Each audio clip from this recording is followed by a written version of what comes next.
number 2, how many times blank you visit your grandma? Guys, nagtatanong siya kung how many times. Okay, pag sinabing how many times, ito repeated past actions. Yung parang may action ka na inuulit-ulit mo lang. Natapos na siya, pero inuulit mo pa rin. Okay? Paulit-ulit na past action. Okay? Repeated past actions. Yun ang ibig sabihin niya. So, how many times you visit your grandma? So, ang sagot guys, under siya ng present perfect. Okay? Pag yung isang action, maraming beses mo siyang inuulit na ginagawa. So, paulit-ulit mo siyang ginagawa. Tapos na, inuulit mo pa. So, pag sinabing how many times, na ulit-ulit. So, yan ang palatandaan guys, yung many times na ginagawa mo yung isang bagay. So, under siya ng present perfect. So, ang subject natin is you. Okay, how many times have you? Okay? Have you? Kasi guys, nagtatanong eh. Pag nagtatanong ka, have muna bago yung subject. Okay, tapos verb na. Okay, how many times have you visited? Okay, visited. Okay, how many times have you visited your grandma? Ilang beses mo nang dinalaw ang iyong lola? Ganun. I blank write 4 invitations letters since morning. Guys, ang palatandaan nito guys, 4 invitation letters. Pag sinabing 4 invitations letters, meron na siyang natapos. Ilang letter? 4. Okay. So, meron siya. Pag nag-indicate guys na meron kang natapos na sinulat, okay? Ito, write kasi yung subject, ay yung verb natin. So, nag-indicate siya na meron kang natapos dyan. So, pag nag-indicate siya na meron kang natapos, okay, present perfect yon. Okay, so, I have written. Okay? Have written. Written. So, I have written 4 invitation letters since morning. Gumamit siya ng since, guys, mula kaninang umaga. Okay? Mula kaninang umaga, nakatapos ako ng 4 invitation letters. So, meron akong natapos. So, guys, pagka meron kang natapos, o katatapos mo palang gawin ng isang bagay, okay? Present perfect ang gagamitin natin. Okay? Next. You're late, Peter. Oh, dumating si Peter, sabi ko sa kanya, late ka, Peter. Okay? Hi, blank, wait for 30 minutes. Okay? Dinidescribe niya, guys, kung gaano katagal yung paghihintay. So, nakasulat dito, 30 minutes akong naghihintay. So, kung 30 minutes ako naghihintay, in-indicate niya kung gaano katagal. Under siya ng present perfect continuous. Okay? So, I have been waiting. I've been waiting. Okay? I have been waiting for 30 minutes. Okay? 30 minutes na akong naghihintay. Okay? Next. This is my second time I blank my mother. Guys, pag nakita niyo yung mga first time, second time, third time, fourth time, ibig sabihin nung guys, yung isang action na nag-umpisa in the past, na ulit-ulit lang siya. Okay? Pang ilan daw? Second time. So, ang gagamitin natin ay present perfect. Okay? I have called.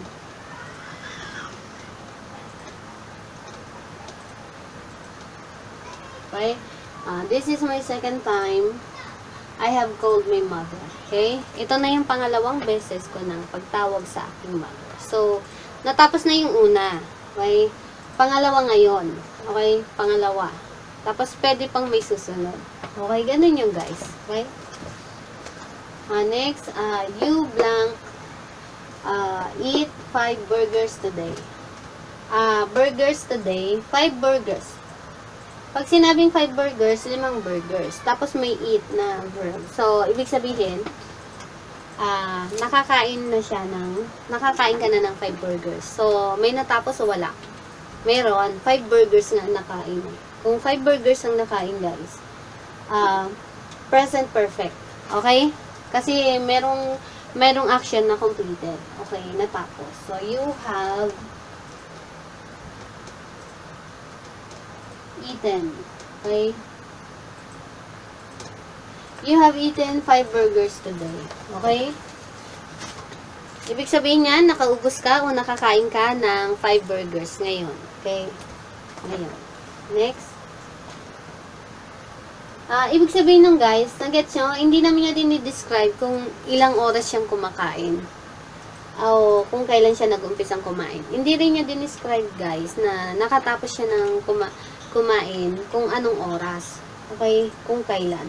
Basta, ang ibig sabihin lang nito, kakakain lang niya ng 5 burgers ngayon, ngayong araw na to. Kakakain lang niya ng 5 burgers. So, meron siyang 5 burgers na nakain niya. Okay? Next, they blank watch movies for 4 hours. So, ang palatandaan nito, guys, okay? Nanonood ng movie for 5 hours. So, in-indicate dito, guys, kung gaano katagal. Pag in-indicate niya, guys, kung gaano katagal, ang gagamitin natin, present perfect. Okay, they have been watching. Okay? So, they have been watching movies for 4 hours. So, tapos na ba silang manood? Hindi pa. Basta 4 hours na silang nanonood. Okay? Jenny Blanc study for 5 hours. Ayun, in-indicate na naman kung gaano siya katagal na nag-aaral. Okay? So, tapos na ba siya mag-aral? Hindi pa. Basta in-indicate dito na nag-i-study si Jenny ng 5 hours. Kaya, ang sagot dito guys ay has been, okay? Studying. Okay? Jenny has been studying for 5 hours. Tama ba? Okay, 5 hours nang nag-aaral si Jenny. At hanggang ngayon, nag-aaral pa rin siya. Okay? In-indicate lang niya guys kung gaano na katagal siyang nag-aaral. Okay? My mother blank cook, tapos dinner. Nabura. Sorry guys My mother blank cook dinner. Let's go and eat. Okay? Ibig sabihin nung guys, yung nanay ko, okay, nagluto ng dinner. Okay? Halika at kakain tayo. Yan ang ibig sabihin niya. So, hindi siya nag-indicate guys kung how many or how long siyang nagluto. Okay? Cook kasi ito guys. Okay? How long siya nagluto, hindi naman sinabi. Kung kailan siya nagluto, kailan siya nag-umpisa, hindi rin sinabi.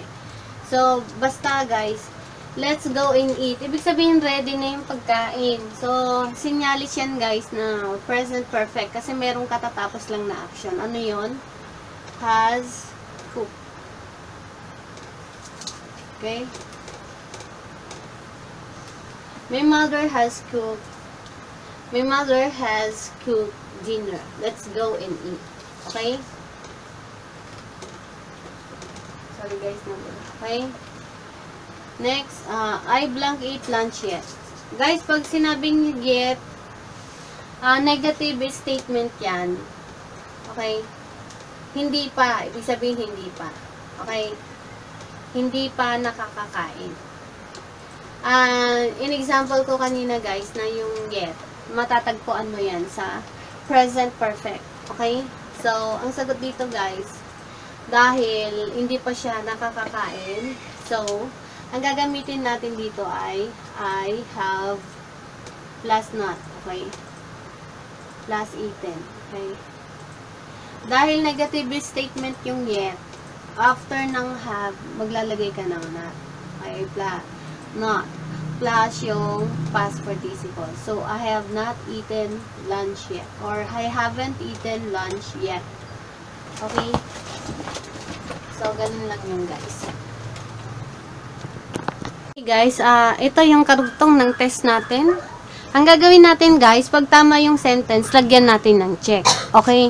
Pag mali, lagyan natin ng X. Okay? So, para tayong grade 1, may X, may check. Okay? So, I have worked here for 10 years. Tama ba? Ang sentence? Tama. Anong ibig sabihin po niyan? Nag-work ako dito. Ang sa Tagalog niyan guys, 10 taon na ako nag-work dito. Pero, ang ibig sabihin din yan, 10 taon na ako nag-work dito, pwedeng Hanggang ngayon, nag-work pa ako dito. Okay? Hanggang ngayon. At pwede pang magpatuloy in the future. So, okay lang yun, guys. Okay? Kasi, guys, yung present perfect, gumagamit din siya ng for. Okay? Tapos, kung ano yung, kung ilang taon. Okay? O, ilang minuto, ilang araw, ganun, kung ilang linggo. Okay? So, I have been working here for 10 years. Tama po ba? Tama din po. So, guys, yung present perfect at saka present perfect continuous tense, parehas na gumagamit ng for. Okay? Kaya lang, guys, ito, guys, I have been working here for 10 years. Ini-emphasize niya kung gaano katagal na siyang nag-work. Or ako, gaano katagal na akong nag-work dito. Sinabi ko na 10 taon na akong nagtatrabaho dito. So, ibig sabihin, guys, yung 10 taon na akong nagtatrabaho dito, 10 taon, kung 2019 ngayon, 2009, since 2009, nagtatrabaho na ako dito. At hanggang ngayon, 10 taon nang nakalipas, nag-work pa rin ako dito. At still, nag-work pa rin ako. Ngayon, hindi pa rin natatapos. Hanggang ngayon, nag-work pa rin ako. So, yun ang ibig sabihin nun. At pwede pa rin magpatuloy in the future. So, parehas lang ang meaning nun. Okay?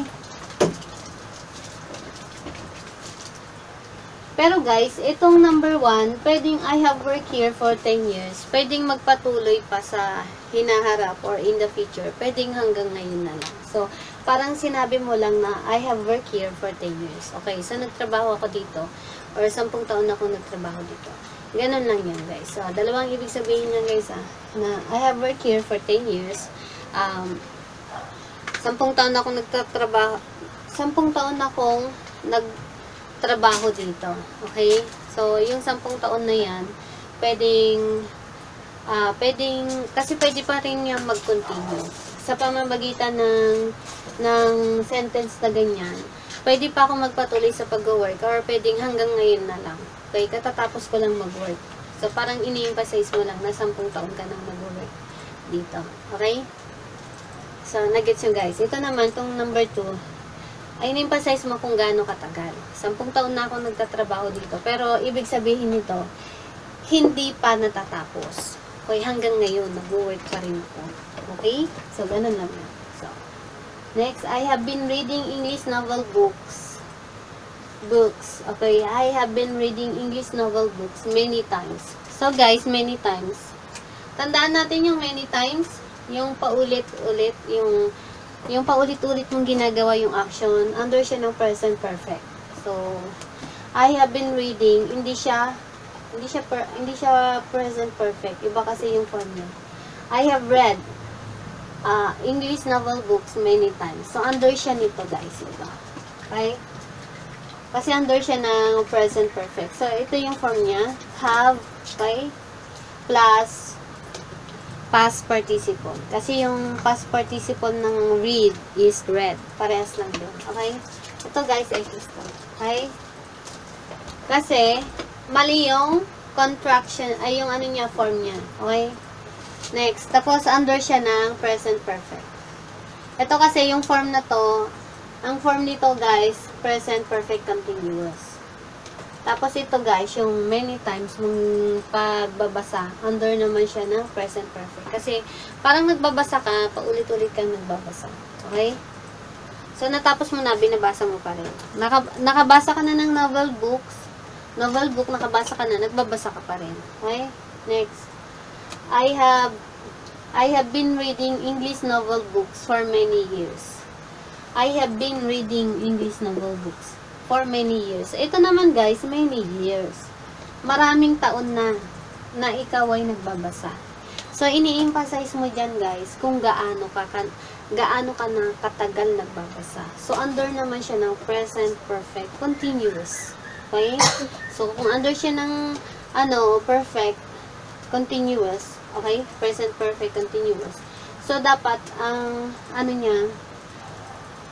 have plus been plus ing of the main verb. So, tama to, guys. Okay? Tama naman, I have read English novel books for many years. Kasi, ini-emphasize niya, guys, kung gaano katagal. Okay? For many years. I have read English novel books for many years. So, So guys, hindi pwede to guys. Okay, so X yan. Okay? X. Ito ang tama. Okay? Kasi ni-emphasize siya kung gaano katagal.